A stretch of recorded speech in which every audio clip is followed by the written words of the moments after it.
You can sit with your husband.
Well, good morning.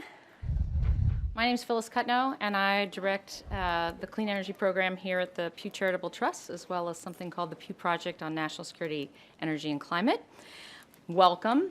I want to thank all of you for coming today to our event, Extreme Weather, Our Nation's Response. It's a little ironic, I think, that we were forced to cancel a week ago and reschedule today an event about extreme weather due to an extreme weather event, right?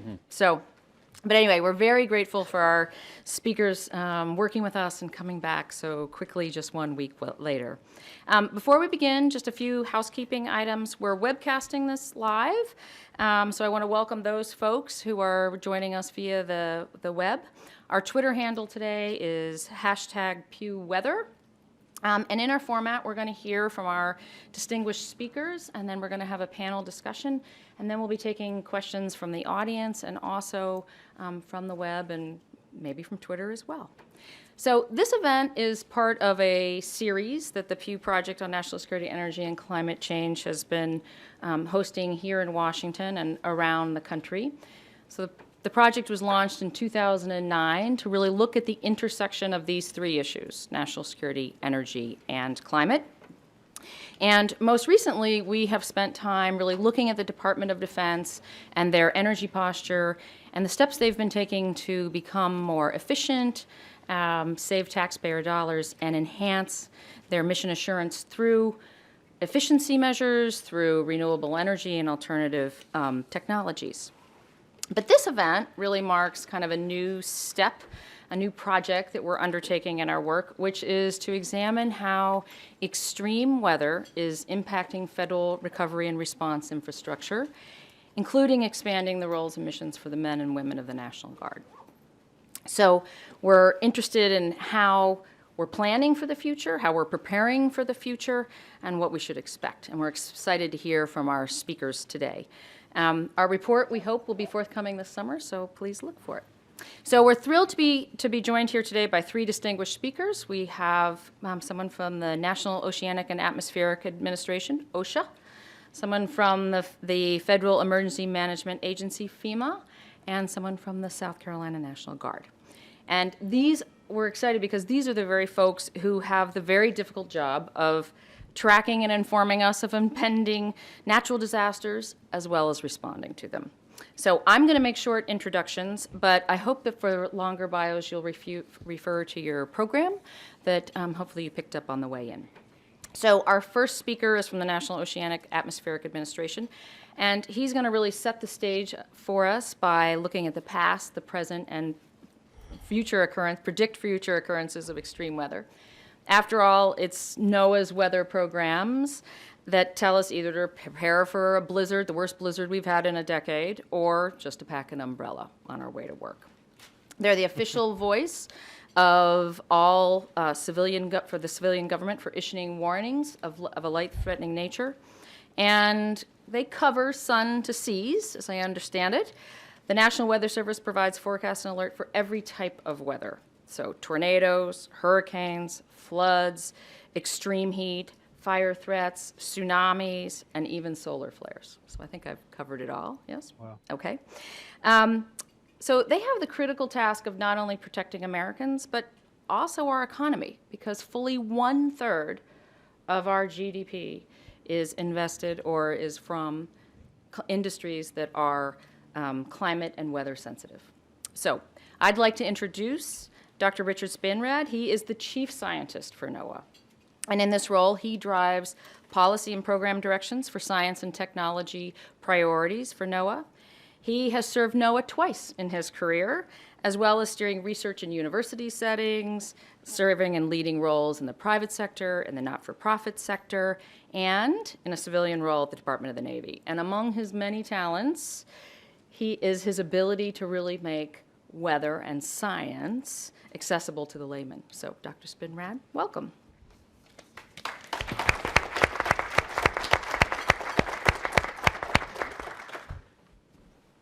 Thank you, Phyllis. It really is an honor to be here at Pew for this very important issue.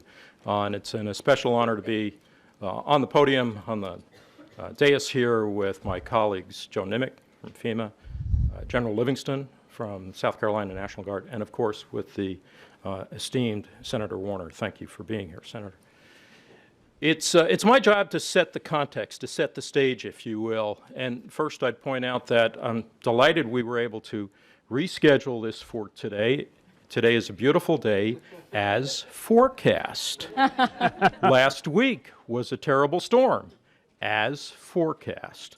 So this is really the gist of my comments, is to get to our capability to predict, to tell you what natural events may develop over the next day, week, month, season, years, decades. It's a full spectrum. And at the global level, down to the national level, down to the regional, down to the neighborhood level, a daunting task.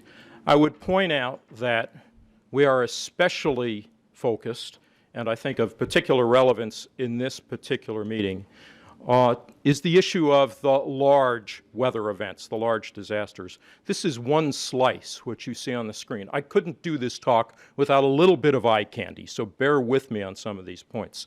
So what you see here is the 10 billion or multi-billion dollar weather and climate disasters that we've had just in 2015, including last winter's storm in the Northeast, including the terrible rains that we had in South Carolina back in October, but also including major drought, fires in California and Oregon, tornadoes, hurricanes. It is literally biblical in nature. Lest you think that this is anomalous, here is what the pattern looks like over the last 20 or so years. It matters less that you're able to discern what the different colors are. This is the biblical slide, as I call it. It's floods, tornadoes, hurricanes, major storms. And what you see is a pattern of increased disaster event types based on, and it is inflation adjusted. Now recognize this is only partly a consequence of the environmental factors. This is, of course, hugely affected by the demographics. Arguably, a Category 4 hurricane hitting the city of New York in 1720 would have less damage on a slide like this than a Category 4 hurricane hitting the city of New York right now. But it does tend to demonstrate a trend. It tends to demonstrate that we are seeing more of these kinds of disasters, and therefore our capability to predict and forecast how these are going to develop and with what magnitude and frequency they're going to develop, not just in the days and weeks to come, but also in a decadal scale.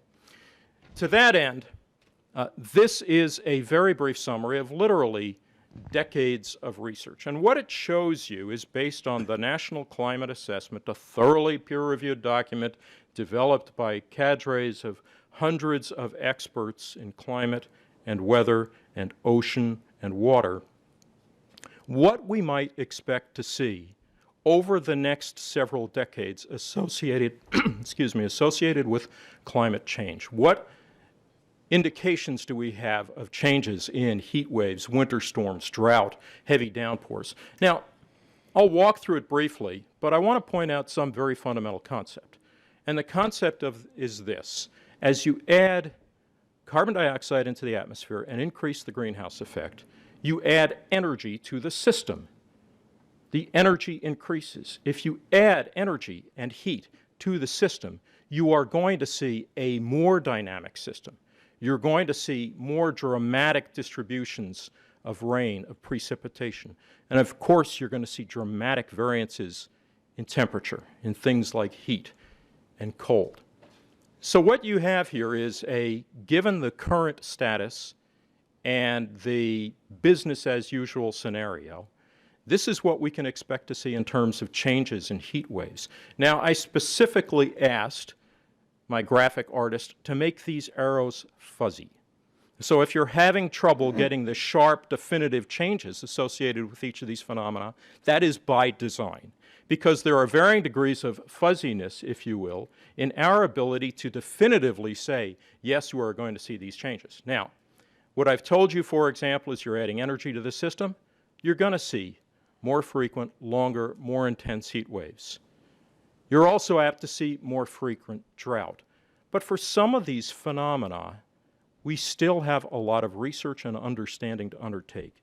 And to put this in a little bit more perspective, here's a slide, and again, I'm not asking you to look at the details, but simply recognize that on the lower axis, we have our capability to detect a particular phenomena, going from poorer on the left to better on the right.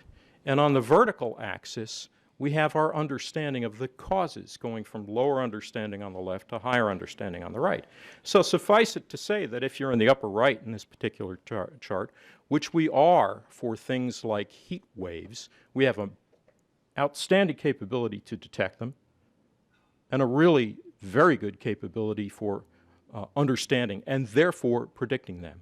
It gets worse, if you will, the lower and to the left, more to the left that you go. So for example, ice and some types of storms, we have less capability for detection of those and really less understanding of how to predict them then. Something like hurricanes, tropical storms, ends up being on the lower right, which is a little bit problematic because what it says is we're doing a really good job of detecting hurricanes. And right now we can detect the onset of a hurricane from simply a tropical low that we may see off the Sahara in the tropical Atlantic. But the ability then to predict that is not as good as it could be or needs to be for some of the applications you'll hear from subsequent speakers. But I'd also point out it's a lot better than it used to be. So we, for example, in terms of our ability to predict severe storms and hurricanes, are improving that at about the rate of 1 day per decade. What does that mean? That means that our 72-hour forecast for landfall and intensity of a hurricane today is as good as our 48-hour forecast was 10 years ago, and as good as our 24-hour forecast was 20 years ago. So we have a lot of work to do. We've made great progress, and we are in a place now where we can start serving user needs much more effectively in terms of being able to look at long-term predictability in trends, not individual storms. Those of you in the D.C. area may have seen one of the news stations here last night had an ad where they said their newscaster forecast our 24-inch snowstorm back in October. Yeah, I don't think we're quite there yet. But the fact of the matter is we can statistically predict with ever-improving accuracy and reduced uncertainty the trends as shown in this slide again for some of these major events. And part of the challenge for us is understanding what is the important bit of information that's needed by the users, by our colleagues in National Guard, in FEMA, and other agencies, state agencies that have a responsibility. So part of what we're trying to do is build into what has primarily been a physical sciences domain a lot more understanding of the socio-economic and demographic factors associated with what information is needed, by whom, when, and with what accuracy. There are some resources out there. This is a leave behind, but there's been a lot of emphasis on understanding climate in the multi-year to decadal time frame as well as the seasonal time frame.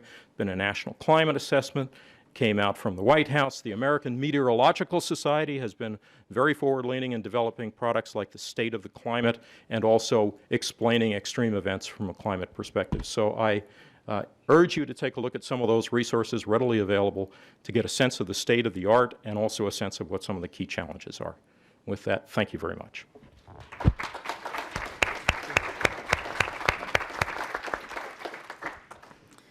So one of my questions about weather, I have two really, is how come the Farmer's Almanac can be pretty correct some years and not correct others? I've never understood that. I mean, that's published a whole year in advance.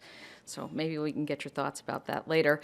And then, I don't know about the rest of you, but how many people the first thing you do every day when you get up after you turn off the alarm is check the weather? Mm-hmm. Yeah, so about half the room. Weather's really important. Okay, so now, while NOAA forecasts, tracks, and researches natural disasters and weather, it is the job of the Federal Emergency Management Agency to coordinate the government's response and recovery efforts to natural and other disasters. So FEMA was created 37 years ago, born out of the need for one coordinating central organization, because when disaster strikes, there has to be kind of one voice that is going to support not only civilians, but also first responders. And since 1979, FEMA has been steadily getting busier. So I kind of did some quick back-of-the-envelope calculations, and this is what I found. In the 1980s, the average number of disaster declarations per year was 29. And we'll see if this is right. In the 1990s, the average number per year was 74. In the 2000s, it was 127. So it will be interesting and a little frightening to see what the average is for this decade. So far in 2016, when I looked, there were already 6 disaster declarations. So with us today is Deputy Administrator of the Federal Emergency Management Agency, Mr. Joseph Nimick. In this role, his primary focus is on strengthening and institutionalizing the agency's business architecture over the long term to achieve missions, so really enhancing effective decision-making capabilities. Mr. Nimick has also served his agency not just once but twice, like Dr. Spinrad. And prior to FEMA, he also served in the private sector, leading surveillance, security, and emergency response operations for a defense contract and industrial corporation. And he is retired from the Coast Guard as a Rear Admiral after overseeing more than 2,000 miles of coastline from Canada to northern New Jersey. So, Mr. Nimick, Admiral Nimick, welcome. Joe, please.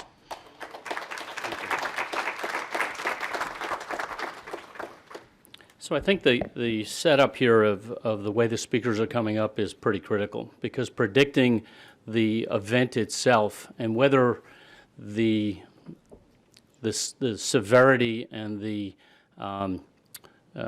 frequency is dramatically different than it has been in the past, certainly the impact is.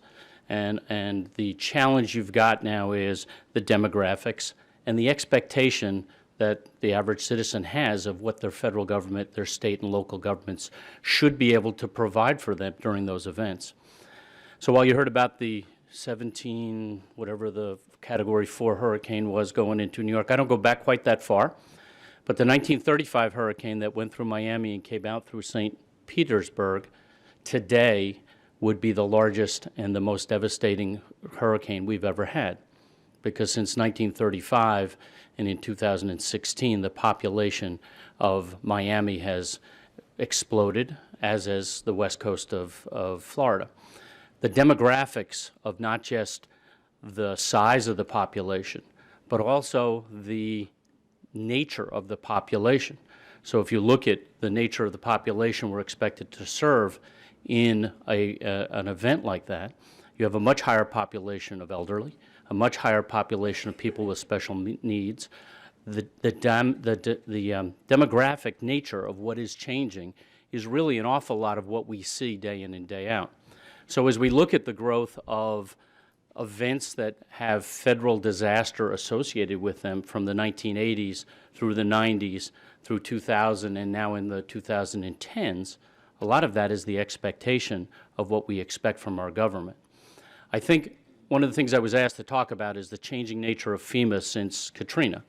I would point out that FEMA really existed only as a presidential creation until after Katrina, when it was actually formally recognized and put into legislation in the post-Katrina, or the Homeland Security Act as amended after Katrina. Prior to that, this was a presidentially declared entity that was to coordinate the activities of the federal government. That's important because we're now recognizing that this isn't something that is one administration's. This is enduring, that we will have this need for the American public to have a coordinated federal response.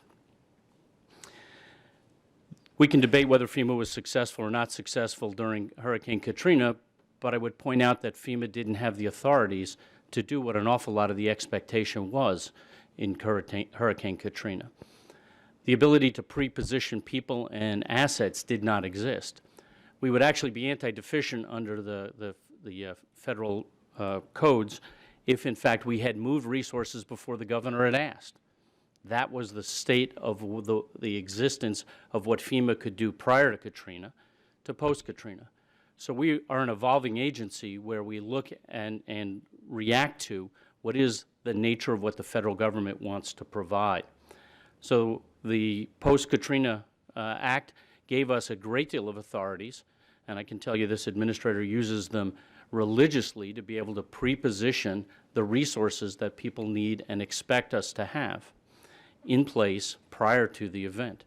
So when Hurricane Sandy came along, there were FEMA capabilities in terms of our incident management teams in place in 8 states prior to the landfall, because as indicated, there were still questions as exactly where the landfall would be in terms of us being able to have resources there. We continue to develop the capabilities to coordinate with our federal partners in a way that allows us to be more effective and meet the expectations of what you as taxpayers, as what I am as a taxpayer, are expected to be able to produce. Hurricane Sandy, while not perfect, showed that there was a great deal of growth in FEMA in our ability to coordinate, and yet there were some significant challenges we had in terms of bringing the entire capability of the national infrastructure to play. And an awful lot of that dealt with our ability to deal with the Department of Defense in terms of Title X, our active duty troops, and our National Guard capability. Since then, we have spent a great deal of time coordinating. We've had some extraordinary developments with NORTHCOM, the maturation of NORTHCOM as an entity to be able to look at the Title X capability and at the growth of the National Guard, not just as a state function, and I'll get to their state function in a minute, but I'll leave that mostly to General Livingston, who lives it every day, but from a national structure. The ability for the National Guard Bureau to really come on the scene in a way that provides them an equal status at the discussions that go on inside our defense network. The National Guard is a unique entity, and again, I don't want to steal too much of the generals, but we go ahead. but we rely heavily on them. The National Guard will be there often before FEMA is there, because of the nature of what the governor's relationship is. And the challenge we have in responding to a natural disaster where we have to bring the entire capability of this country, and the entire capability of this country resides an awful lot in our defense infrastructure. Just the ability to provide the number of people and the capacity and the transportation that exists day in and day out in our defense infrastructure.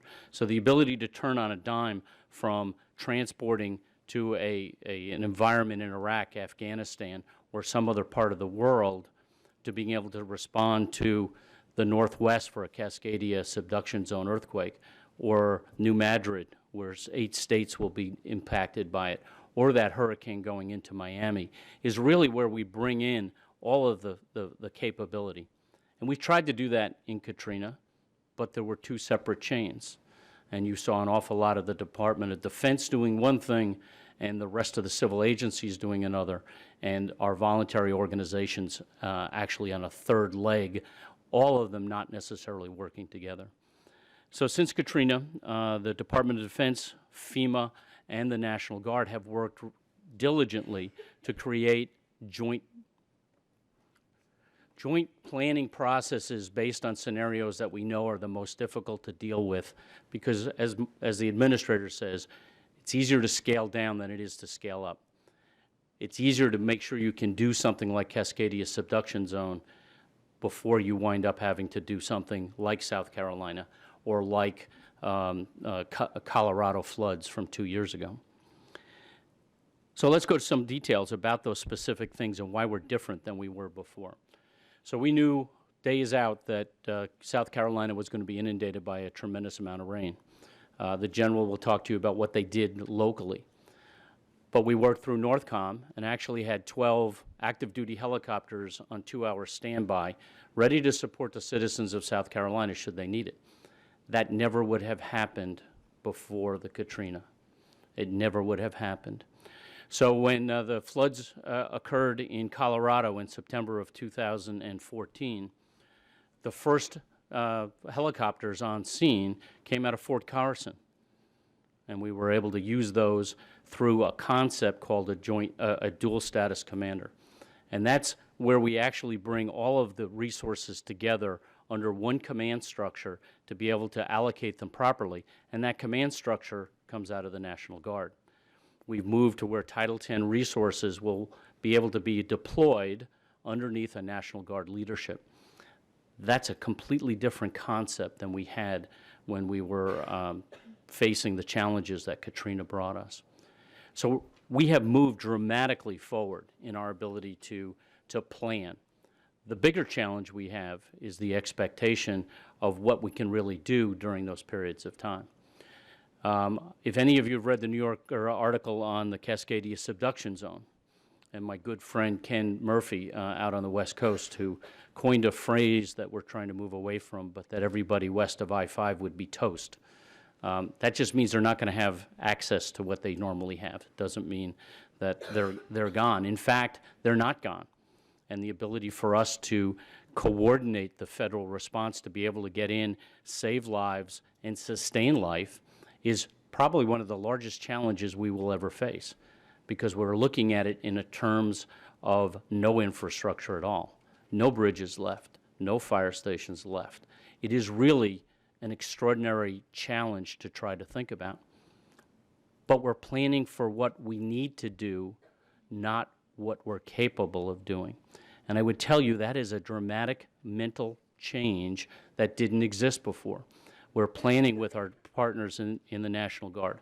The National Guard is making huge efforts to move forward to be able to not just know what each state is, but to be able to give us a picture of what the National Guard nationwide can provide to something like the Cascadia subduction zone.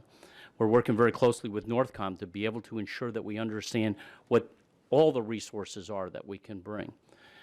And then how do we extract people and how do we make things sustain that life? Because quite frankly, that is going to be the challenge. And it is a challenge very different than what we face now. Our administrator is very diligent and very direct in terms of what his expectation is. And he said, I want a situation stabilized in 72 hours so that I know what I need to provide, how I'm going to provide it. That's not going to happen in Cascadia subduction zone. We're not going to have the infrastructure in terms of communications, in terms of just normal day-to-day things we're aware of. It's going to take us much longer to be able to stabilize what goes on in an environment like that. And when I use that, we're using that as something that the administrator talked about from the day one he came into FEMA. We need to plan for the maximum of maximums. The challenge he had is everybody defined maximum of maximum differently. Cascadia has given us the ability to define probably the worst day.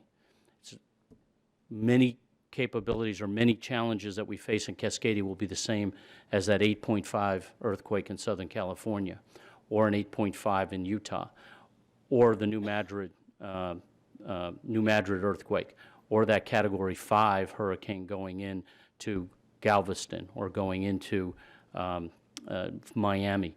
All of these will challenge us in that catastrophic way, and we're looking at all of the resources. If we can do one, we can scale down or up based on the others that we need. So it is a very different FEMA in terms of our relationship and our ability to work with our partners in the National Weather Service, the ability to predict better. To this day, 85% of those disasters that you heard in 2000 and the 2000 era were flood damages. We all are very comfortable that we've made progress decade by decade of better predictive capability of hurricanes.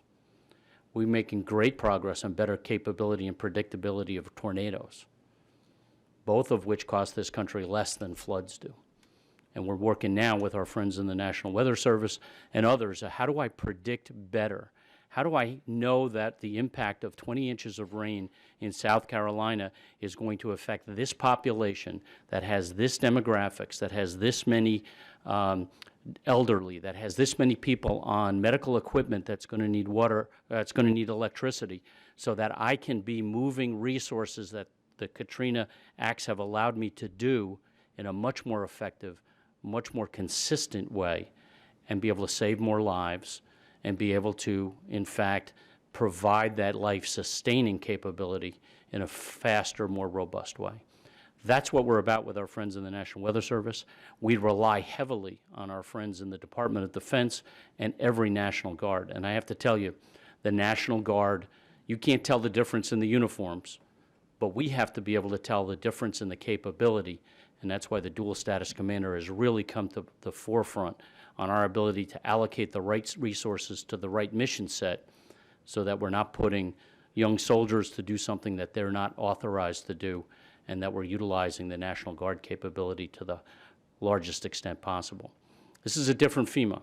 It's a different FEMA, not because it didn't operate effectively in Katrina. It's because we've been given different authorities, different ability, different funding streams to get to a point where we can meet the public expectation in a much more robust way.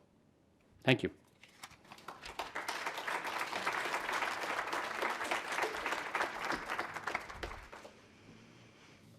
So I was thinking FEMA was 37 years old, but it sounds like it's 37 years old, but with new authorities. When was Hurricane Katrina? Yep. 2006. Okay. So kind of in its growing out of its infancy in its current state. But the National Guard, by contrast, is 380 years old. So it was mustered in 1636, and it has been serving its neighbors, its communities, states, and the nation ever since. And given that we had this snowstorm last week, I just looked up kind of what were the statistics about National Guard serving just last week. So during our blizzard, there were 700 members of the National Guard called up in Virginia, 500 in Maryland, 300 in Pennsylvania, 100 in Washington, 500 in New York, 120 in both New Jersey and West Virginia, and 75 in Kentucky, all at a moment's notice and all away from their families. So I know it's vital to have my husband home, or maybe it's vital to have me home too, so we're both shoveling when the snow comes down. But the National Guard is uniquely prepared to serve their communities, not only because they're well-trained and well-equipped, but also because they're of the community. So our speaker today, Major General Livingston, has described it this way, if I can quote you. Guardsmen are familiar faces in county emergency operations centers. Guardsmen know the terrain. Guardsmen know the 3rd Street always floods in the rain, and that Mrs. Smith lives by herself and has no car to evacuate. Guardsmen bring a local's knowledge and passion to disaster response, and it's an invaluable part of our success in all manners of disasters. So getting exactly to what Mr. Nimick said. So most recently, the General led the National Guard response effects up to the impacts of Hurricane Joaquin in October, which wasn't exactly, it was a hurricane, but off the coast, which along with other weather caused the worst flooding in South Carolina since Hurricane Hugo. So with that, Major General Robert Livingston Jr. serves as the head of the Military Department of the state of South Carolina, overseeing the South Carolina Army and Air National Guard, the Youth Challenge, and AmeriCorps. He served overseas and at home. In Afghanistan, he commanded the Combined Joint Task Force Phoenix, responding for the training and mentoring of the Afghan National Security Forces. He served as the Director of Strategic Plans and Policies at the National Guard Bureau here, and as Director J5 Coalition Coordination Center, U.S. Central Command in Florida. In his day job, he is the President and CEO of Gregory Electric Company in South Carolina. General? Thank you, Phyllis.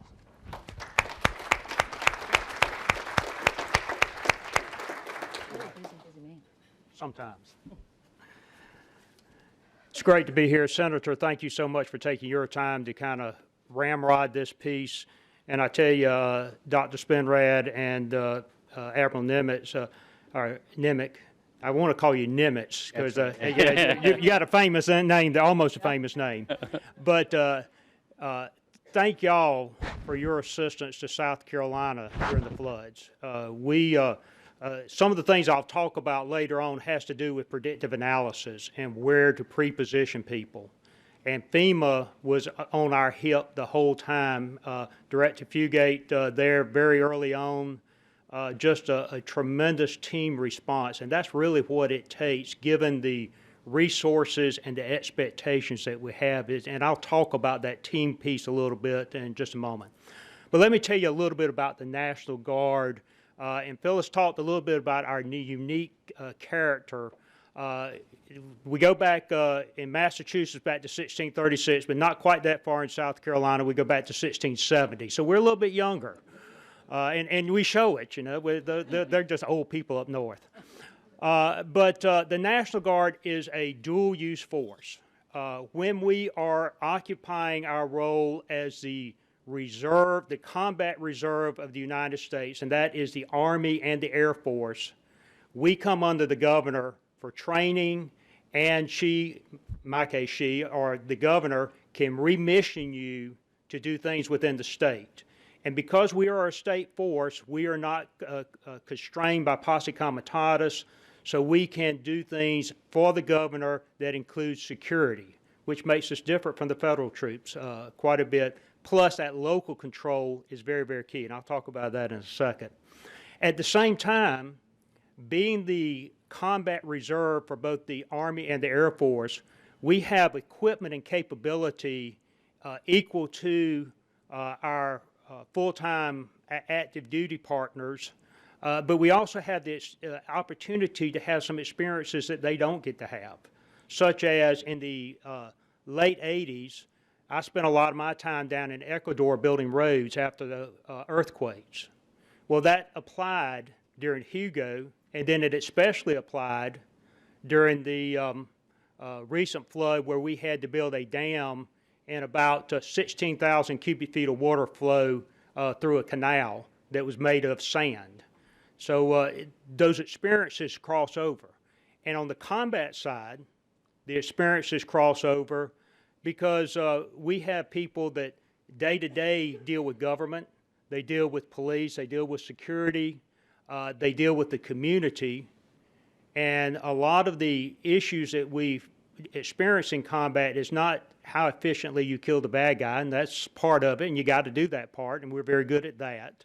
But you also have to build relationships throughout the country that you're in so that the changes that you make become enduring.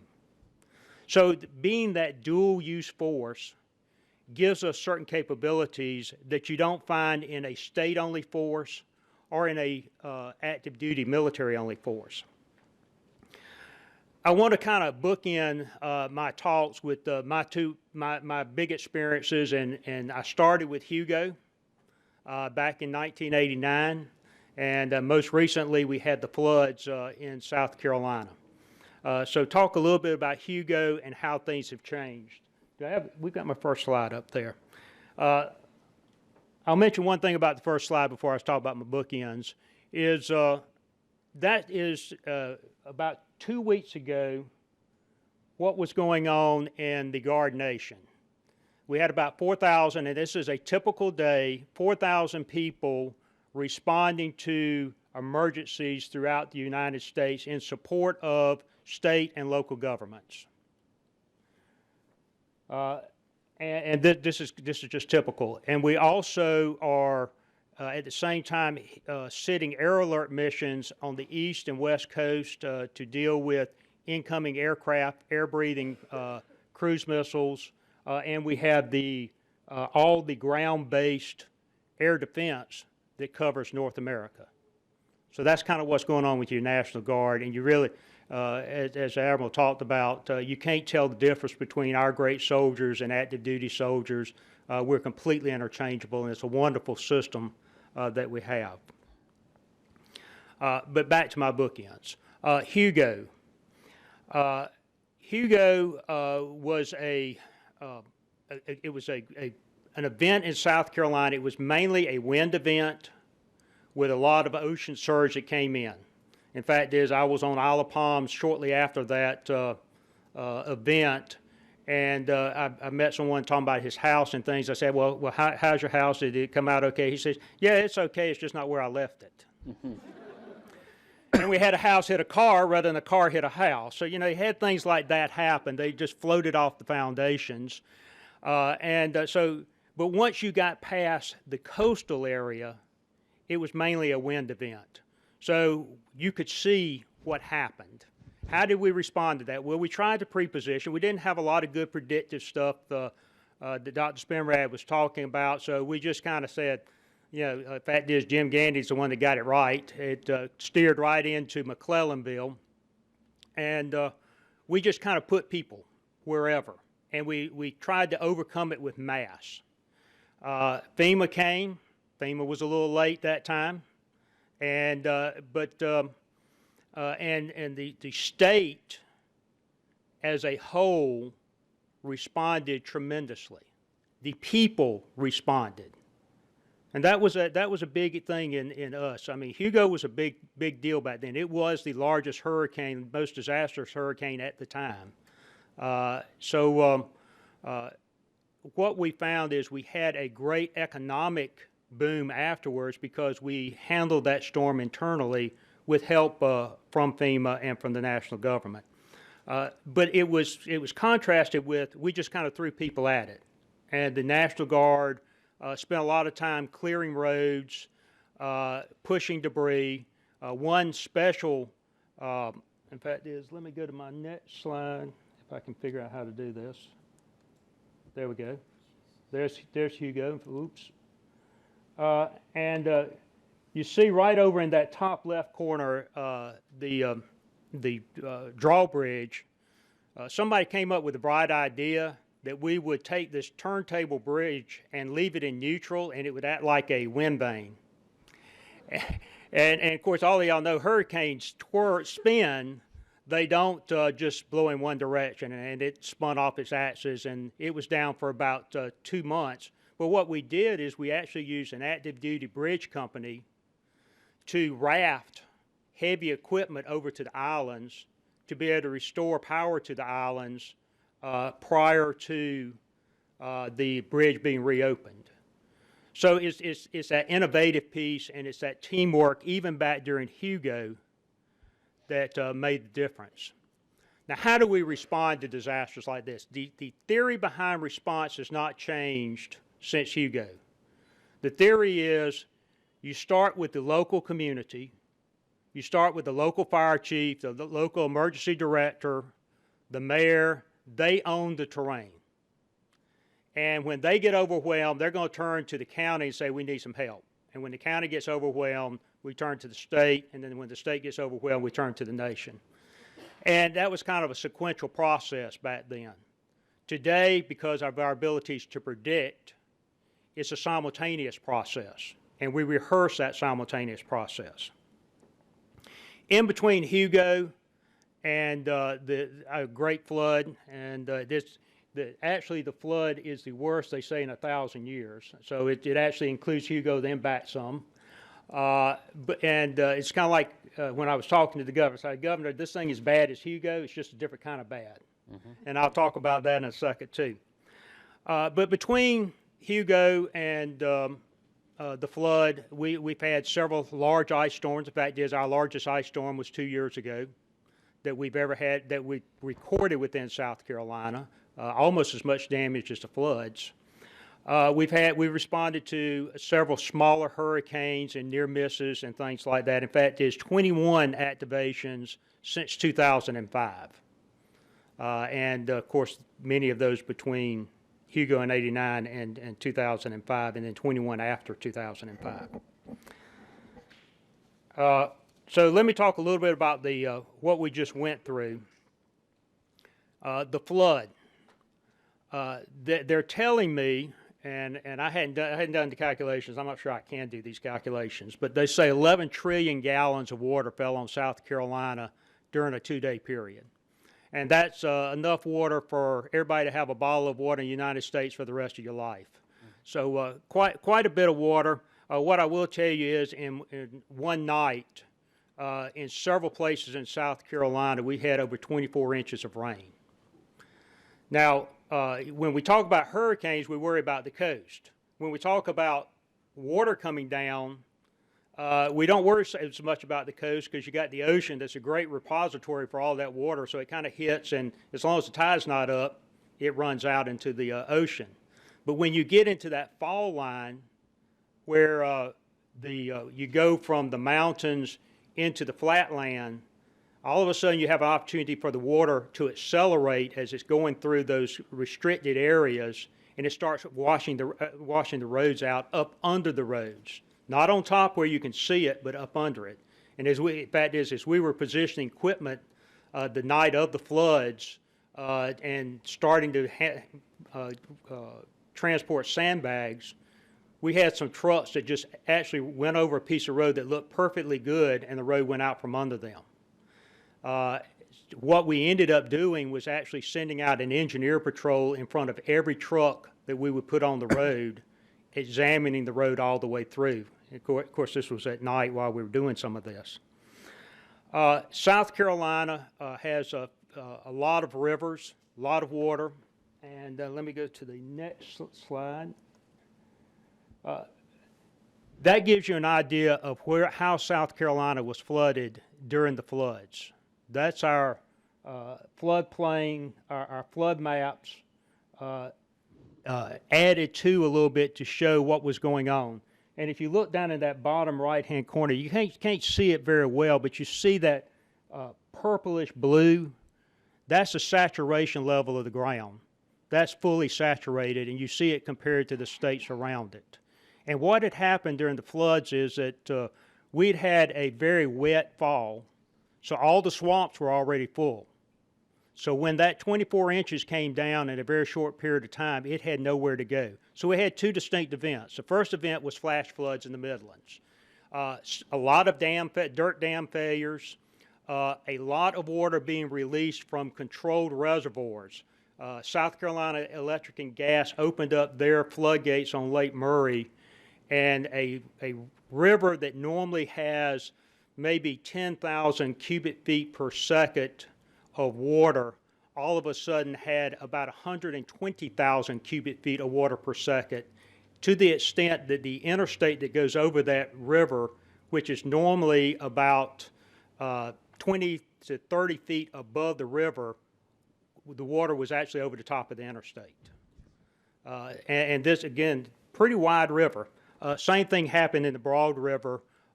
We were actually about 30 feet out of flood stage in Columbia as that river goes through Columbia, and that caused one of our major water resources, the Columbia Canal, to fail. About 309 road closures, over 200 county roads completely washed out, some of them for miles. I-95, the foundation for I-95 was undermined where the road was no longer safe, and we actually closed the northwest or north-south avenue for the United States on the East Coast for about a week and a half while we repaired that. Give you an idea of some of the immediate response. Now, the National Guard, compared to other response capabilities, of course, you got your fire departments and things like that. They immediately respond. But the National Guard is 0 to about 24 to 36 hours full response. And in that case, I can bring about 7,000 to 8,000 people to bear almost immediately. We did that, and we coordinated, as Admiral was talking about, to have a dual status command so that we can bring in federal resources and put them under the governor, so the governor is controlling it, because remember, all disaster recovery is local. So you want to make sure you build from the city, county up, as opposed from the federal government coming down. Just to give you a couple of statistics to give you an idea of this storm. Search and rescue, we've rescued over 28 people by air, and these are people that would not be alive if we had not been able to predict where the water was going. 11 by boat, and about 170 by high water vehicle. Now those are rescues. We evacuated over 10,000 people from the small towns, 3,000 of them by high water vehicle because they refused to evacuate until the floodwaters got to where they couldn't personally evacuate. We had then kind of a typical scenario, about 138 traffic control points or security places, 2 key dam saves where we actually went out and started repairing the dam so we could have a controlled release of water rather than a catastrophic release of water. And then a couple of big items. Of course, the rescue of the people were big, but we lost our water, the Columbia Canal, due to a canal breach, and this was a sandy canal. This represents the water for about 80,000 people in Columbia, and there is no backup. They use about 300 or 30 million gallons a day, and they could get about 5 million gallons a day through other sources, but that was about it. So it was kind of a no-fail mission. We used our experiences in Ecuador of how to build dams and bridges in running water to bridge that canal and save the water source. Our hospitals, we've got 2 major trauma centers in Columbia, about 900 critically ill patients that they were talking about the morbidity rate if they had to move them, and they would have to go past Charlotte because Charlotte was full.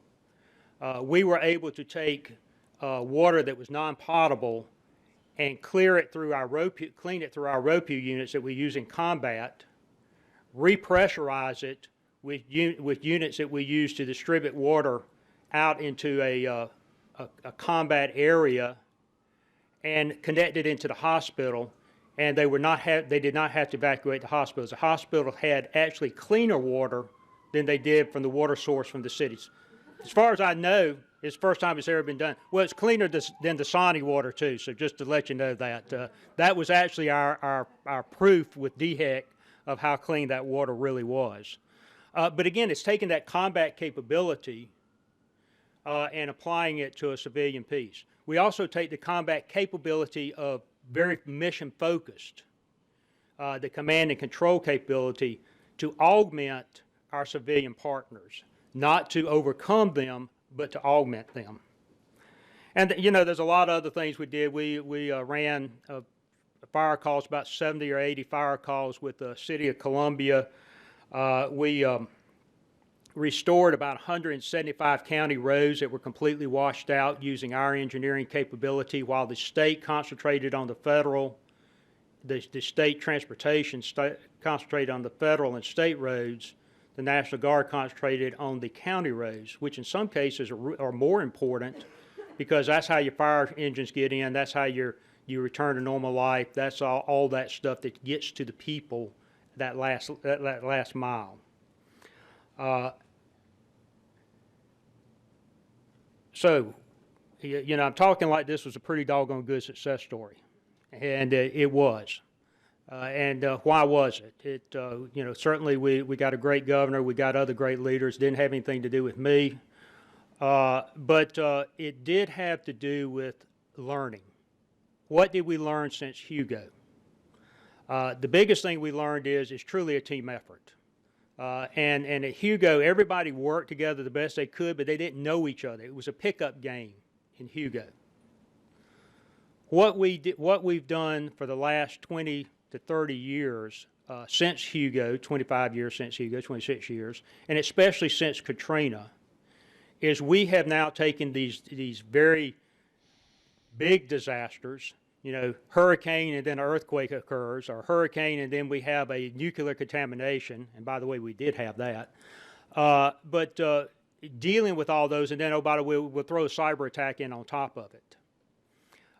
Prior to our flood, we actually had a Vigilant Guard exercise. That is a national level exercise, works with the Northern Command. It is normally a national exercise, about 1,500 military people and a smattering of civilian people. One of the things that we were very excited about is we had about 3,000 military, but we had over 5,000 civilians. All the way from the county to the volunteer organizations, the USO, the Rotary Club, all the volunteer organizations, non-governmental agencies that get involved in natural disasters in South Carolina were there. And so we almost had a dry run. We didn't know we were having it, but we did. And the county that actually got hit the hardest was one of the participants in this exercise. The second piece, so exercising in familiarity. The second thing that really helped our case was predictive analysis. And Dr. Spinrad talked about that, but our ability to know what was going to happen in the storm. Now, the flash floods, we had a little bit of problem with that, but when we got into the rivers flooding, we were predicting that stuff 2 days in advance. We were putting resources where we needed them a day in advance and moving people out and stuff like that. So we were able to maximize our capability because of predictive intel analysis. Using that predictive analysis, we were able to use our governor and other resources to message to the people of South Carolina what to expect. How long is it going to be until you get help? What's the river going to do? What's the water going to do? Where can you go to evacuate? And we lost 19 people in this flood. We lost about the first 7 during the deluge of rain, and they were on the road.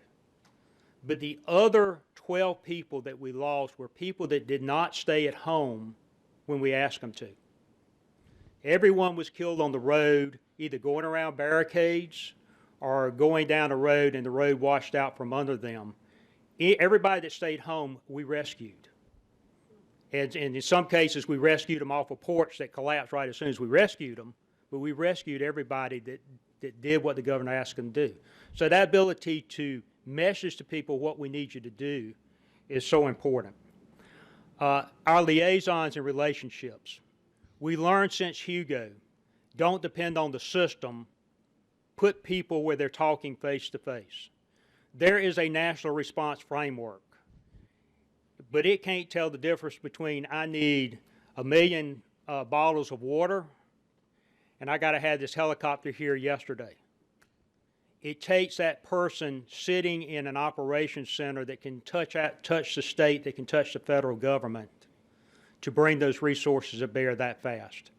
And that is how we got so many aerial rescues from that. Our ability to reach out to neighboring states through the emergency management compacts, and also our ability to reach out to FEMA and to other federal agencies, the Title X Department of Defense, a very key factor in bringing the resources to bear, again, when we needed them. And the thought of, and this is a lesson learned, presence. In Hugo, I remember the quote the day it was said, but a lady down in Charleston that lost everything, and her quote was, "It's okay, the National Guard's here," meaning somebody's here to take care of me now. And we've learned that, and we have to be on the street the minute the rain stops. We have to be on the street the minute the wind stops. In fact, we probably need there to be a little bit before. And then I'm very proud of my state of South Carolina, and everybody is proud of their own state. But the spirit of South Carolina is something that we cannot, or spirit of our people is something we cannot neglect and that we cannot suppress. Under testimony, we were talking about the response, and, they said, well, can you get there about, 5 minutes early? And say, there comes a point when the neighbors are going to help neighbors. And we never want to tell people the government will be there immediately. In fact, FEMA will tell you 72 hours. Mm-hmm. We'll tell you 72 hours. Now, we'll be there faster than that. We'll be there probably less than 24 hours if we know about it. But that thing of people taking care of themselves immediately, neighbors helping neighbors, local governments helping each other, and it builds out. And as long as you're able to keep that, not only are you able to respond faster and to help people, but you're also able to economically recover faster because you have built a solid foundation for people to rebuild rather than waiting for someone to come in and take care of them. In South Carolina, we've learned a tremendous amount. I've had the opportunity to witness that. When I was down in Hugo, I was a company commander, had the power restoration responsibilities, if you're familiar with South Carolina, Folly Beach up to McClellanville on the coast. That's where the hurricane hit. Somebody was either really pissed off at me that day or they had a little bit of confidence. But I got to see on the kind of the tip of the spear how kind of uncoordinated that response was. Today, The response is much better coordinated, much better equipped. The predictive analysis, the situational awareness is much, much better. But the spirit of the people remain the same. And that is something that we always have to guard in the United States, that we don't ever say the government's here to take care of you completely. You take care of yourself and we're here to help. So I appreciate the Pew organization putting on this seminar. It's a very timely topic, a topic that occupies a lot of our discussion. So it's great to be with y'all. Thank you very much.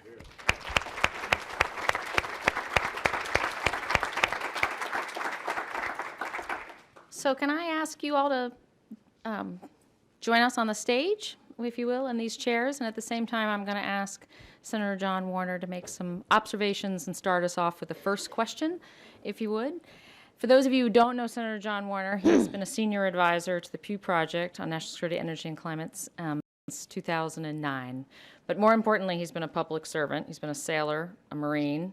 He's been the Secretary of the Navy. He's been a senator from Virginia for 5 terms. He's been the chairman of the Armed Services. So he knows what he's talking about service. So. My first observation, based on Phyllis's very kind introduction, I have seen a lot of public service. Pride myself in being a humble one. And I'll be doggone, you got to say to yourself, aren't we grateful that people like this step forward, volunteer, and take on these jobs? Each of these individuals could be in industry making more money.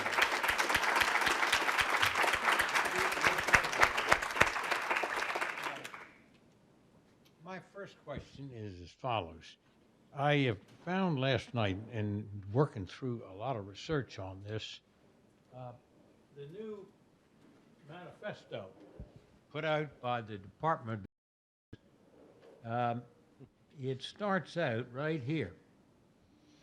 Now, when I was in the Navy, a ship captain, sir, you know what it is to be a ship captain. He'd get on the microphone and he'd say to his sailors, now hear this. Well, I've witnessed all these years here recently how Congress has sort of stood back on this question of climate change. It has actually reached a crescendo where it was a dirty word, and it's a mystifying situation. Well, finally, here it is. This was issued by the Secretary of Defense, old Ash Carter. I know him very well. Many years ago, he was a staff assistant on the Senate Armed Services Committee. January the 14th, 2016, issued by the Department of Defense.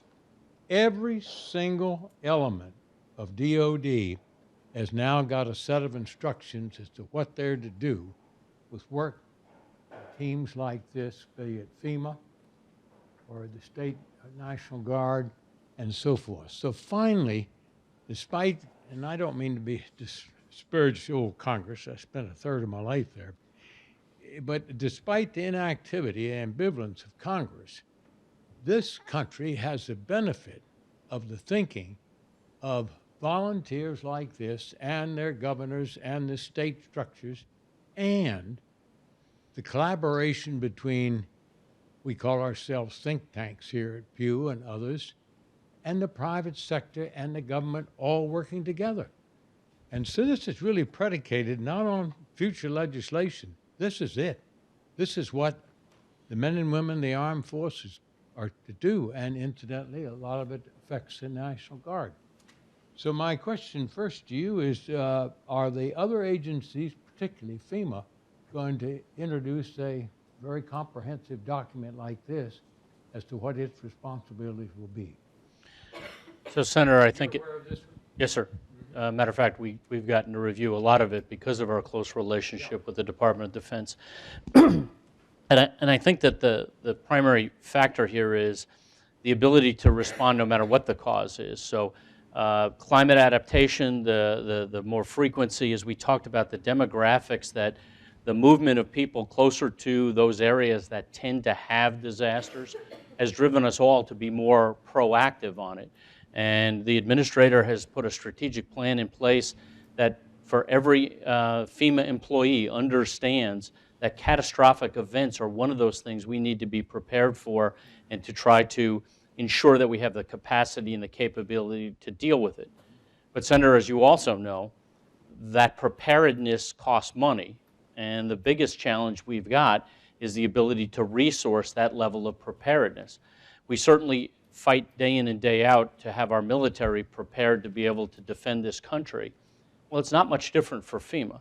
One of the things we've done at FEMA is really use our relationship with the military to start being able to define preparedness in a very similar way. If you think about it, we pay a lot of money to have our military prepared to do something we really don't want them to do, go to war. Well, we also need a FEMA and the national infrastructure prepared to deal with that catastrophic event we hope never happens. But as General Sullivan said, and you know him very well, sir, hope is not a method. We have to be able to define what are the parameters and the requirements to be able to be prepared for those catastrophic events that are inevitable. It's not a matter of if, it's a matter of when they occur. We just don't want to get the different elements of our government stumbling over each other. We've got to, as pointed out, act instantaneously, recognize that the Guard has certain legal backgrounds, they can move quicker. Yes, sir. So to give you a sense of satisfaction that we are, next week, the week of 10th February, Northcom is bringing in the tags from the 4 states that will be impacted by Cascadia, my regional administrator, our headquarters staff, as well as local responsibilities to be able to in fact have that exact discussion. Who's going to be there first? Who comes in? What are the first 120 hours of that type of an event to make sure that we're all responding not in a discoordinated way, but in a very coordinated way that recognizes not only is the Guard first there, but the governor is in charge of these. This is the Constitution is we also raise our hand that we're going to defend the Constitution. The Constitution puts the responsibility of dealing with law enforcement and the response to emergencies at the seat of the governor, and then we all come in to support that governor. That's where it belongs. Yes, sir. How about the Guard's response to this? First off, we think it's long overdue, and we appreciate that effort. And it has been, that's kind of a culmination of a lot of work that has been done since Katrina, as far as how does the Title 10 integrate within the Title 32, or the active integrates with the state. But it goes way beyond just DOD. It's completely an interagency piece. To give you an idea, our helicopter teams, that they used Black Hawk pilots and crews from the South Carolina and North Carolina National Guard. The rescue swimmers and the people on the lines were from the local fire departments that were specially trained to operate with our helicopter crews to do rescues. They normally do 3 or 4 rescues up in the mountains a year of people, somebody shot themselves and they're too far away from civilization to get there by ambulance. So it is really that thing of working with all agencies and understanding that the response is local, and the fire chief, until he gives it up to you, he owns the territory. And that's something that we're working with the Title 10 piece, and the fact that we have a dual status commander, and that dual status commander is normally a senior National Guard officer reporting to the governor. That's a big piece of really getting this coordination piece down. So what we want to bring from the Department of Defense capability is their capabilities. Since we have a military within the state, we have that dynamic push on our local agencies. We don't need another commander. We don't need somebody else in charge. Our governor's in charge. And so the fact that that is recognized, and then each of the services have a mission to support that particular state is very encouraging. Now the concern occurs when it becomes a regional event, Several states. like Yes, sir. New Madron Fault or something like that. Then we're going to be looking for some help from FEMA and from Northern Command to help coordinate among states. It will still be that same concept, though, because we build up from the town to the county to the state. Well, now we're going to have to build up to the region. And there'll be somebody to help coordinate among the region and provide resources. And we're going to have to look to DOD or FEMA or somebody like that to help us with that piece. And that's a piece that's still being worked out through Northern Command and National Guard Bureau. Yes, sir. That's a critical piece there, because if you have New Madrid, 8 immediate states that are impacted, St. Louis, Nashville, you look at the major cities that are along there, 16 other states that are adjacent that are going to be through EMAC providing support. But there's not going to be enough. And it comes to NORTHCOM and FEMA then to allocate that the scarcity of resources and what are the national issues. But once those resources are allocated to that dual status commander, they operate to support that state in that state's response to the disaster. And just to mention one thing, a lot of our swim teams came from FEMA up here in Virginia. And then they were put under the National Guard to allocate out to the agencies. Well, in the case that you had there, we even had fast water response teams coming out of Interior, because Interior had some. They weren't allocated because the state didn't need them. But it's not just the DOD piece. We were bringing other resources from other federal agencies that could respond to the type of disaster that South Carolina was having. So can I ask a question before we, and if you in the audience have a question, just raise your hand.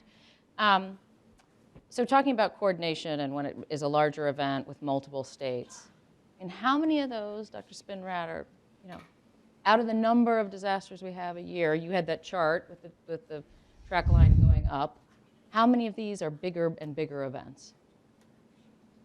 Bigger and bigger can be defined a couple of ways. More frequent is one, more intense is another. And as that one chart I showed indicated, it depends on the particular event. So when you start looking at hurricanes, hurricanes are an example where what we expect to see is a slight decrease in frequency, but an increase in intensity. So what we may end up with is fewer hurricanes total, but a lot more Category 3 and higher hurricanes. That's something we can probably say with a certain degree of certainty. When you start getting to other kinds of phenomena, and we could say the same kind of thing with respect to flooding, nuisance flooding and serious flooding, coastal flooding as well. When you start talking about tornadoes and other kinds of storms, the uncertainty gets larger. And we've talked a lot about kind of planning, and I was struck by your comment. Planning what we need to do, not what we are capable of doing. Mm-hmm. So, what about planning after an event, for the next event? So, it's very important to be prepared to react and be forewarned. Build back better. But how does your community grow stronger for the next event? How do they become more resilient? So I think we all watched the news just before New Year's and over the New Year's holiday of the flooding in the upper Mississippi River along Illinois, Missouri, and often heard that it was some of the flooding levels exceeded the 1993 flood. And yet you didn't see, Missouri has a disaster. It's questionable whether Illinois will get a federal disaster or not. They all had federal disasters in 1993 as a result of that flooding. What most of the general public doesn't know is that some of the Stafford Act dollars under which FEMA does federal disasters, there is a portion in there, usually 15%, but it can be higher, that's given to the state and coordinated with the federal government to actually try to mitigate what occurred. Over 4,000 homes were bought out. Matter of fact, one entire town of 100 homes was bought out and moved, and the lands returned back to a natural state that allows flooding, because these rivers flood all the time. So how we look at the fact that we want to make sure things are better. Whether we know it or not, while the flooding in South Carolina was the result of multiple weather events that came together in a perfect storm, as we like to say, as a result of the hurricane. The last hurricane that made landfall in the United States was Arthur in 2014. Does anybody even know what Arthur did or where it went? No. No. It was a Category 2 hurricane that went right across the Outer Banks. It went across on July 4th. On July 5th, they had to sand off the roads, and it was open because that's a big weekend down in North Carolina. They built a code. They have wind codes that are the equivalent of Florida. Every house is elevated to a flood level that prevents them from flooding. And if you walk on the dunes down there, you will get a bigger ticket than if you're speeding, because those dunes protect the houses. That is a lifeblood for the industry of the Outer Banks, which is tourism. So it's there is a requirement here, or there a capability to understand what is coming, the type of weather, and the things that we're going to face, and be able to plan ahead to make it less consequential than it is. I'd also add from a NOAA perspective, which, oh, by the way, we've tend to use synonymously with the Weather Service, and for the most part, that's what we're talking about. But for example, in South Carolina, the navigational response teams that come in and resurvey those areas that have been hit by a storm, part of our National Ocean Service, is part of the NOAA portfolio, and a standard operating procedure for us in the context of the question of what do you do in preparation is post-damage assessment. So we look at how well the forecast was developed. Are there things that we are not adequately incorporating? If you use as an example the Moore tornadoes several years back, we looked at our capability to forecast tornadoes and assessed what can we do better. And one of the things we recognized was that we tended to put out a forecast based on that first detection through the echo return on the radar, saying, aha, there's a tornado there. Maybe we can warn on the forecast and get a little bit more lead time. But it goes even further than that, because we recognized, my meteorological friends will tell us that if you've got a 12-minute forecast lead time now, and oh, by the way, 20 years ago, the average lead time forecast on a tornado forecast was minus 5 minutes. Okay, so now we're at about 12 or 13 minutes. Most of my physical meteorologist friends will say if we can get 12, 20 would be good, 40 would be great. Not necessarily so. This is where engaging other communities comes in, because it turns out that at 20 minutes lead time, most folks will heed the advice that we get from our emergency management community. At 40 minutes, most people will say, you know what, you told me to secure in place, but I'm going to go get Johnny at school, or I'm going to go down and get another quart of milk because I got time. So there's an important aspect to how you build a forecast. We would not have recognized that without these post-disaster assessments that serve to feed the new capability. So it's not just planning and coordination, but it's understanding behavior. Well, and it is. Yeah, There is absolutely a is. huge human, and when the general talks about evacuations, you know, one of the biggest challenges you have is past experience, what people think, and then what they'll do in the future. I've been in a hurricane before. My house was fine. I don't need to go. I've heard floods before. I don't need to go. And you heard the general talk about an awful lot of the people were evacuated because, and they couldn't get themselves out anymore. You're asking the National Guard to go in harm's way.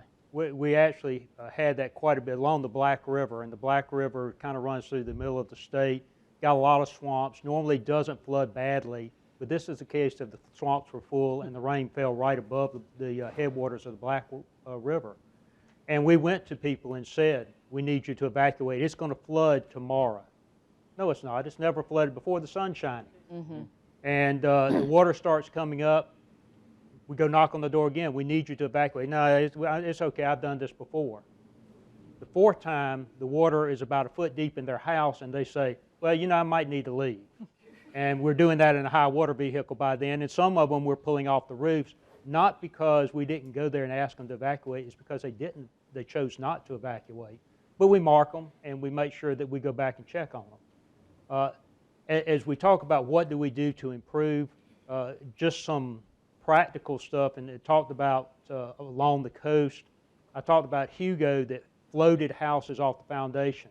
Well, had we had those same houses on the islands during the floods, they would have floated too, but they didn't, because they're now all on stilts according to building codes. Mm-hmm. Roads have the proper drainage, but we didn't take into account some of the drainage requirements for a 1,000-year rain in the Midlands. Mm-hmm. That's why we had all that stuff wash out. But the coast, you know, they had all this flooding. They kind of went, Jan, okay, life is good, it's going away. And truly, so because they improved their building codes.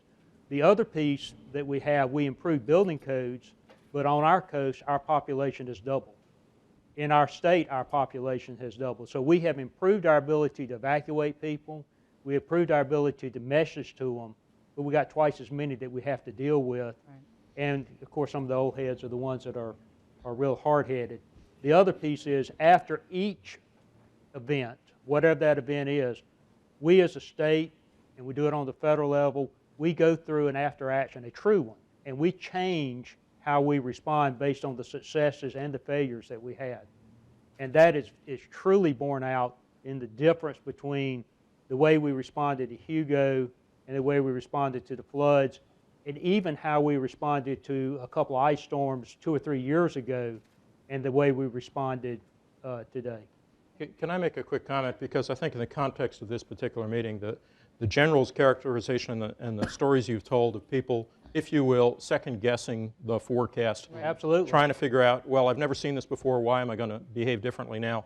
Now project that out to something like sea level rise. So let's take the problem associated with a particular storm where you're looking at 1 or 2 days in advance, and now you look at an issue where it's not a question of whether we will see sea level rise, it's how much. And then the question is not so much as whether Mrs. Jones decides to evacuate today. It's a question of whether local jurisdictions and states take the appropriate action to mitigate against what we are reasonably sure will be a change in sea level and consequences to flooding, consequences to nuisance flooding, consequences to coastal storms. Right.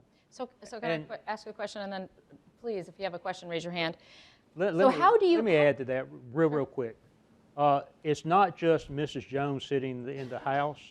It is also local officials, mayors. They're saying, hey, come on down, the water's fine, because I'm concerned about tourism. Mm-hmm. Right. And I don't completely comprehend what's going on. So it's an education process there too, not just the people that have been there all the time, but the local officials who have other pressures. Well, that gets right to my question, which is how do you incentivize communities, policymakers, states to act, to mitigate, to prepare? So there's almost a disincentive to it, and particularly when you talk about coastal, or there is a unique aspect of human nature that we like to be near water. You know, we have more and more people moving towards coasts, towards big cities, creating a demographic that makes every disaster likely to have larger consequences. And if you look at how the economic decisions that elected officials that are there for a fairly short period of time need to make decisions on jobs today, or am I more prepared for something, again, I go back to, that may not happen, that I'm preparing for that. Quite frankly, sea rise is probably one of the largest issues that have local communities focusing on that. So when you look at things like we dealt with in this last event, the snowstorm we had was quite frankly a flooding event on the New Jersey, Maryland coast. And there was a big, the news was reporting that 8 blocks of Ocean City, Maryland was being, all the infrastructure was being shut down, the electric system, to prevent further damage. And that got some folks in my world at the White House a little concerned. And when you went back to the state, they said, well, we do that 6 or 7 times a year now because of the nature of a tide with a moon where it doesn't even hit the news, it just happened to be part of this larger structure. So how they deal with building in a way that doesn't have it, or what we saw with the rivers, that we were able to convince people that where you're living isn't the right answer, be able to provide them the resources to move to a new location, start their lives over. That's a huge, huge challenge, particularly where you have people that have lived in that house generations and say, this is my family's house. I have a tie back for decades, and how well you're going to be able to assist them in mitigating the damage, elevating the home, doing things that you're capable of doing. How you get a local community that mayor and incentivize it.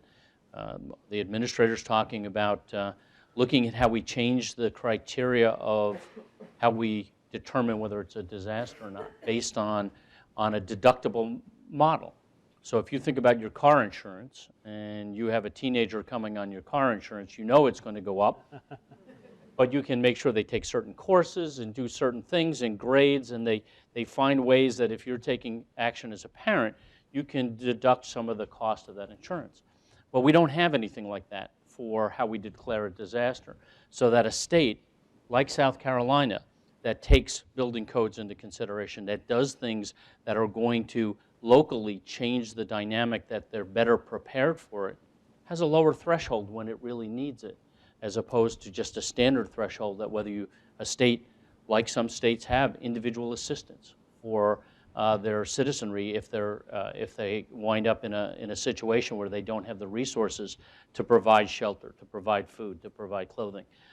How do we make sure that that's a national type capability? So do we change the dynamic to create some of those incentives? I think the other part of the Go ahead. The other part of the answer is you need to look at the cost of inaction in light of the potential that that disaster is realized. And very often we look at the cost of action in light of the potential that that hazard is not realized. Right. You got to get the full equation. So it goes back to, can we change the mental model that I'm willing to pay for something that I hope never happens, but I want to be prepared for it, as opposed to I'm going to wait till it happens because I'm not willing to pay for that sense of security. General, you wanted to add? Well, I was good. You know, there are some legal things you can do, but that's limited. It really turns into an educational piece and really building credibility when you say this is going to happen. In fact, it did happen.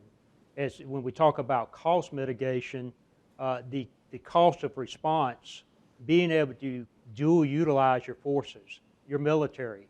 You don't need to create a whole nother disaster preparedness force to deal with things within the United States.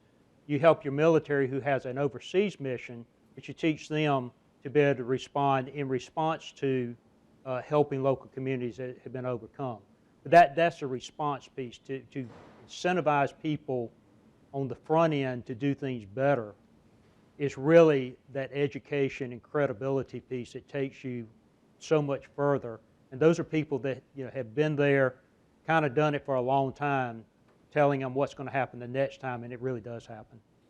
So I think there's always an impression that FEMA and the National Guard help people, and there isn't as much knowledge about kind of helping the kind of public infrastructure, rebuilding public infrastructure, helping. So can you, both from a FEMA perspective and a National Guard perspective, talk about kind of where you spend more resources? So I spend individuals or I spend virtually on average maybe $5 billion a year on public infrastructure, and depending on the year, maybe Sandy was the most recent very large one, just under $1 billion helping people. But we will have spent over $7 billion with infrastructure in Sandy.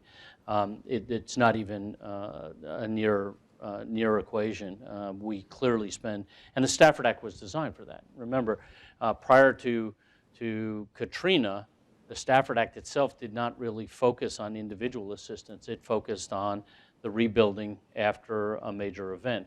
So what we saw in Katrina and the desire to make sure we can assist individuals in sustaining life is what you see now in individual assistance. But the Stafford Act was designed to help states and be able to rebuild their infrastructure. the public assistance? That's And public assistance as opposed to individual assistance, yes. So rescuing 28 people, but trying to get all that equipment across a bridge that doesn't exist. My customer are the local governments. And the ideal situation that I have is that about half the people on their rescue team are not military. They're part of the local government, and they're serving their constituents because they're the ones that were voted in by their constituents to serve them. So everything we do is for a local government, which is then for the people of that jurisdiction. Hi, just related to this. So what about the things that the federal government has control over? Like I remember after Katrina, the standards for the levees, I think the Corps of Engineers had control over the standards for the levees, and you talked about the canals, and then we have deltas in Sacramento that I worry about because I'm from California originally. I mean, have those things that the federal government, because the calculus on, the cost of prevention versus the cost of remediation, especially when you figure in the repetition, so at least for those things that the Corps of Engineers can control, have we made any progress in that area? So just this past summer, the president signed a president's executive order requiring that all federal agencies, if they're going to build something back with federal dollars, have to build it back if it is just a standard infrastructure 2 feet above the best information on what the flood would be, 3 feet if it has an emergency connectivity with it. That was not necessarily an easy thing to do, and quite frankly, we've had some significant pushback from folks in Congress because they are concerned that that is a first step of the federal government developing local codes for building back. There is no intent for the federal government to dictate what people do or what the states do, but from a federal perspective, we're now looking at something similar for earthquakes. And when we build back, that we are building it back for that future state based on climate adaptation, based on things we know are coming. But again, we have a very, we don't all agree on what that right answer is. And if building it back, if you're rebuilding, some of the things we're doing are so inconsequential. So I personalize a lot of things. My son-in-law just built a house in Charlotte that happens to be in a floodplain. First thing he wanted to know about me is, how do I not pay flood insurance? And I said, you're going to pay flood insurance, but there's things you can do to reduce your flood insurance. And he found out that if he built it at a certain height, above what the builder was recommending, his flood insurance would be the minimal. So he built it 4 feet higher than the builder had indicated. His crawl space is higher, and it cost him all of $2,000 for the extra cement block. Virtually nothing to the, I won't share the cost of his house, but it was in the upper part of what houses cost in this country. Virtually nothing to build it when you're starting to build something for what you potentially could build, as opposed to what the standard is. And are there areas where we just shouldn't build things? Oh, I think that's a leading question. Absolutely. Absolutely. You know, we have cases where repetitive loss is one where we should be looking and saying, how do I make you change? But you are, again, getting back to the culture of a person, the way the person has lived their lives, and ultimately it's very difficult. But we do that on the local level. I mean, quite a bit of land is being bought back now in South Carolina to respond to a 1,000-year flood. Now, part of the question is, was it really a 1,000-year flood, or is it a new normal that's going to occur every 30 years or every 10 years? So that's a predictive piece. You've got to be careful you're not overbuilding, but that you are building to a reasonable expectation. Now, I will say the federal agencies out there have gotten a lot friendlier over the last 20 years. Sitting down on the Columbia Canal is regulated by the Federal Energy Regulatory Commission because there's a hydro plant on the end of it. But we probably had 9 engineers that were sitting down there. Of course, it took a military element to get 9 engineers to agree on anything. Oh, yeah. But it was one of those things of people were actually having good rational discussions about where we should go with something. So there's a lot of cooperation on that end.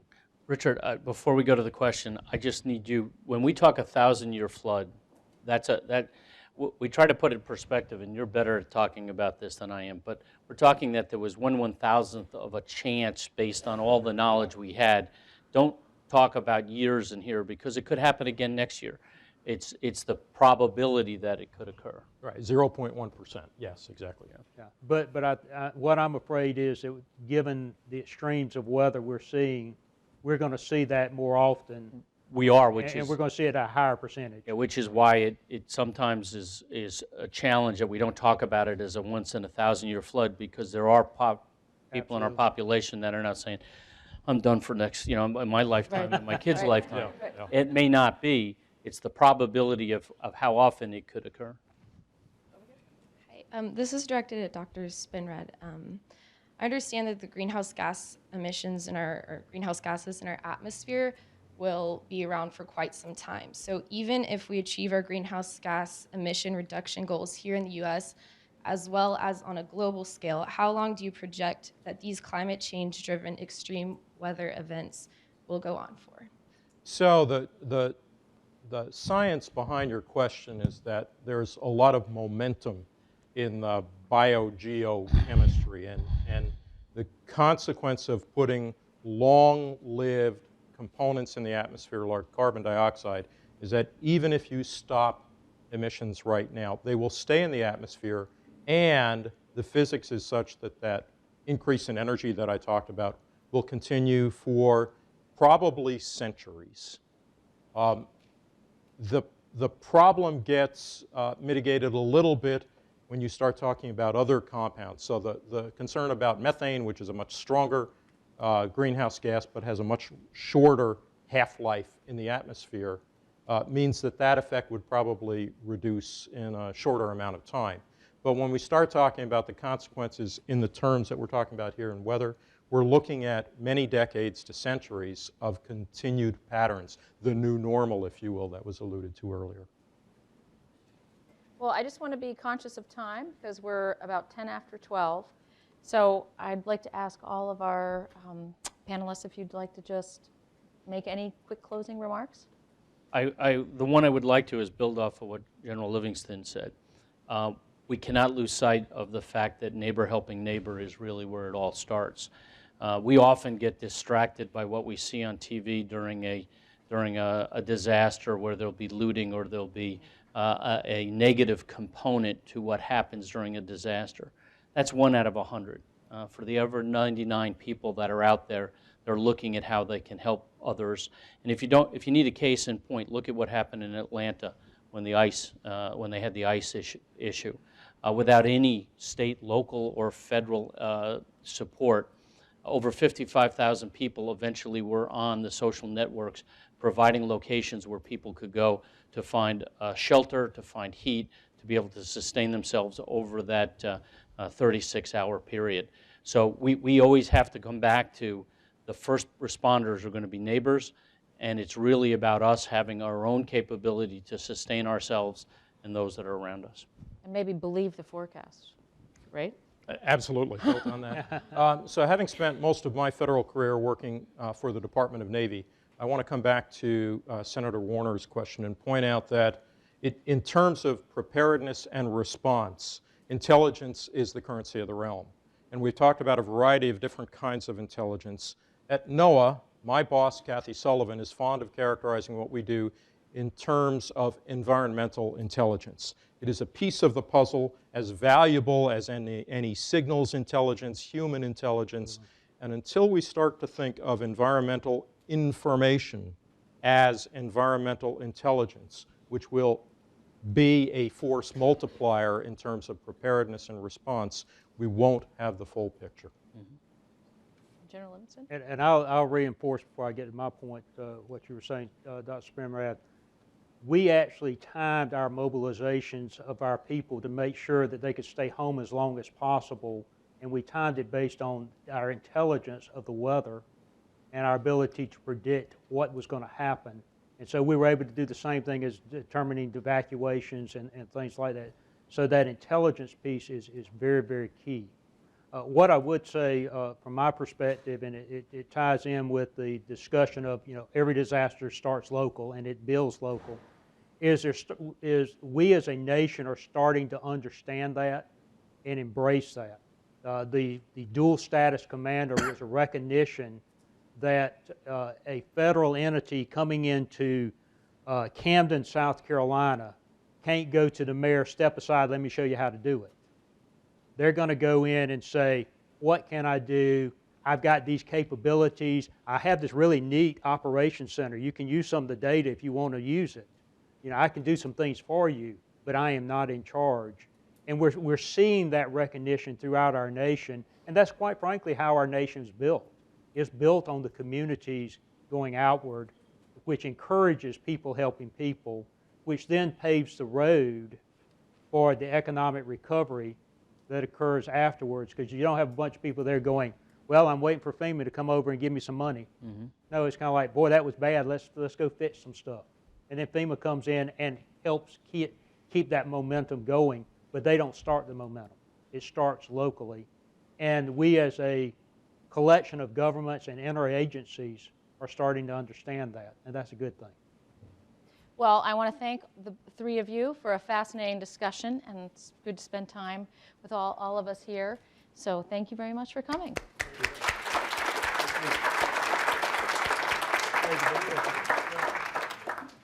I'm sure we'll be talking again, too. General, Thank thanks you very much. for everything you do down there. Great. You know, Thank you are- you all. I mean, y'all are rocking hard with fascinating. our state.